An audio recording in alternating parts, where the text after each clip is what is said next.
Hey Jude, Let It Be, Yesterday. These Beatles classics instantly bring to mind the legendary Paul McCartney. But did you know that McCartney's musical genius extends far beyond these iconic tunes? In this video, we're diving into a lesser-known side of McCartney's repertoire. Songs you probably love but didn't realize were penned by this musical maestro.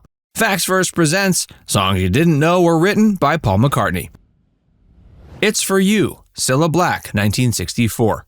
The Liverpudlian pop sensation Cilla Black shared close ties with the Beatles and their manager, Brian Epstein. Paul McCartney penned the catchy love tune It's For You, especially for Cilla, while she was performing at the London Palladium. Although the original demo was thought to be lost, Black's nephew miraculously rediscovered the recording in 2016. This rediscovery offers a rare glimpse into McCartney's early mastery of crafting memorable pop songs for other artists. A World Without Love, Peter and Gordon, 1964. Surprisingly, Paul McCartney dismissed this worldwide smash as not suitable for the Beatles' repertoire. Instead, he generously gifted the tune to Peter Asher in 1963, leading to Peter and Gordon turning A World Without Love into a chart-topping hit in 1964. Recently surfaced home demos reveal McCartney's youthful creativity as a 16-year-old prodigy displaying remarkable songwriting gifts beyond his years. Woman, Peter and Gordon, 1966. Craving a creative challenge, McCartney composed this easygoing love song under the pseudonym Bernard Webb and shared it with his friends Peter and Gordon. He aimed to see if he could achieve a hit without the famous Lennon-McCartney imprimatur that dominated the airwaves. The experiment was a success. Woman became a top 40 hit solely due to its unforgettable melody. McCartney's point was proven. Songwriting skill transcends even the most famous names in the industry. Goodbye, Mary Hopkin, 1969.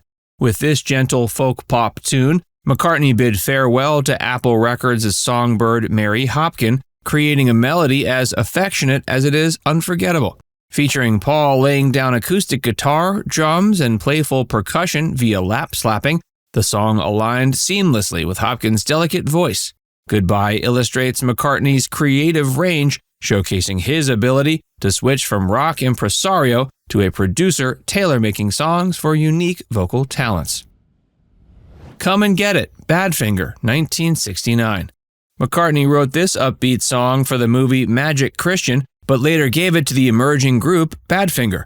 After recording a guide vocal demo during the Abbey Road sessions, McCartney allowed Badfinger creative license to refine his diamond-in-the-rough sketch into a radio staple. The song endures as a symbol of the passing of the pop torch from the Beatles to their protégés. Love in the Open Air, the Tudor Minstrels, 1966. Under the pseudonym Macca, Paul lent his formidable songwriting talents to craft this airy instrumental suite for the 1966 feature film The Family Way.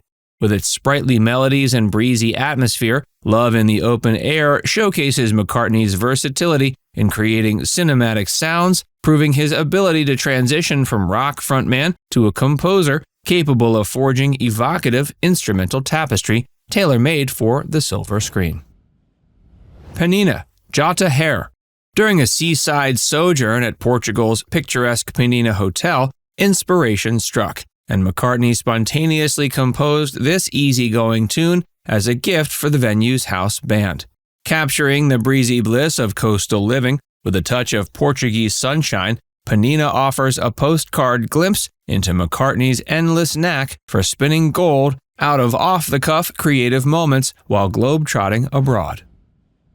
So Like Candy, Elvis Costello, 1991. This compelling collaboration between McCartney and Elvis Costello pairs introspective wordplay with a memorable melody. Featured on Costello's 1991 record Mighty Like a Rose, the beautifully bittersweet song spotlights McCartney's continually evolving and emotionally incisive songcraft deep into the twilight of his illustrious career. Famous Groupies, Wings, 1978. This irreverent deep cut from Wings' London Town album playfully pokes fun at the never-ending entourage of female admirers that surrounded rock bands. Written by Paul McCartney and Denny Lane, This frisky track revels in the chaotic, groupie-filled lifestyle with tongue firmly in cheek. Fueled by its peppy rhythm and charm, Famous Groupies demonstrates that Paul could always find humor in the madness that often surrounded him. Arrow Through Me, Wings, 1979.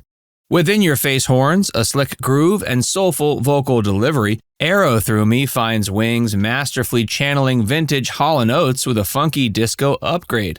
The song playfully explores the concept of Cupid's arrow striking, with McCartney leading the tight-knit Wings ensemble into a supremely smooth studio performance. This overlooked gem showcases the band's skill for sophisticated pop pastiche well before the concept of genre blending became popular. Beware My Love, Wings, 1976. One of Wings' most raucous rockers, Beware My Love, off of 1976's Wings at the Speed of Sound, overflows with overdriven guitar mayhem and Paul's volcanic lead vocals. From a gentle piano intro into a stratospheric climax, the song dramatically shifts gears, capturing Wings effortlessly toggling from soft to loud over 4 hit-packed minutes. Helen Wheels, Wings. Originally the B-side to Wings' chart-topping hit Jet, Helen Wheels is a raucous rockabilly knee-slapper filled with infectious verve and kinetic momentum. Anchored by buzzsaw guitar riffs and McCartney's dynamic vocals, the song epitomizes the prime era of Wings. I Wanna Be Your Man, Rolling Stones, 1963. Initially written for Ringo Starr's vocal, Paul McCartney and John Lennon decided to gift this rough-hewn rocker to a young upstart band called the Rolling Stones. The song gave the Stones an early career boost while marking the first musical collaboration between two of the British invasion's biggest acts. Simple yet hard-hitting, I Wanna Be Your Man signifies the Beatles passing the torch to their greatest artistic heirs. I'll Keep You Satisfied, Billy J. Kramer and the Dakotas, 1963.